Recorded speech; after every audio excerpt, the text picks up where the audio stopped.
paying গেষ্টৰ দ্বিতীয় মহলাৰ পৰা পৰি কটন কলেজৰ ছাত্ৰীৰ ৰহস্যজনক মৃত্যু মৃত ছাত্ৰীগৰাকী উচ্চতৰ মাধ্যমিক প্ৰথম বৰ্ষৰ ছাত্ৰী বিগত ৬-৭ মাহ ধৰি পেইং গেষ্টত আছিল ছাত্ৰীগৰাকী জানিব পৰা মতে মঙ্গলবাৰে পুৱা ৯:৩০ দ্বিতীয় মহলাৰ পৰা পৰে ছাত্ৰীগৰাকী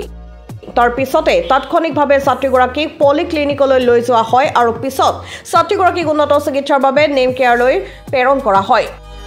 তাৰ পাছত ছাত্ৰীগৰাকীক গুৱাহাটী মেডিকেল কলেজ হাস্পতালত ভৰ্তি কৰা হয় আৰু অৱশেষত বুধবাৰে মৃত্যু হয় ছাত্ৰীগৰাকীৰ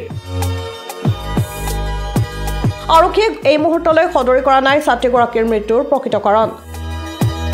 ছাত্ৰীগৰাকীয়ে চৰম পথ ললে নে চাদৰ পৰা দুৰ্ঘটনাবশতঃ তলত পৰিল নে কোনোৱে পৰিকল্পিতভাৱে ছাত্ৰীগৰাকীক মৃত্যুৰ মুখলৈ ঠেলি দিলে সেয়া এতিয়াও নিশ্চিত হোৱা নাই জানিব পৰা মতে বিগত ৬-৭ মাহ ধৰি পেইং গেষ্টত আছিল ছাত্ৰীগৰাকীৰ মৃত্যু সন্দৰ্ভত পেইং গেষ্টৰ স্বত্বাধিকাৰীয়ে এই মুহূৰ্তলৈ সংবাদ মাধ্যমৰ আগত মুখ খোলা নাই মৃত ছাত্ৰীগৰাকী কটন উচ্চতৰ মাধ্যমিকৰ প্ৰথম বৰ্ষৰ ছাত্ৰী বুলি জানিব পৰা গৈছে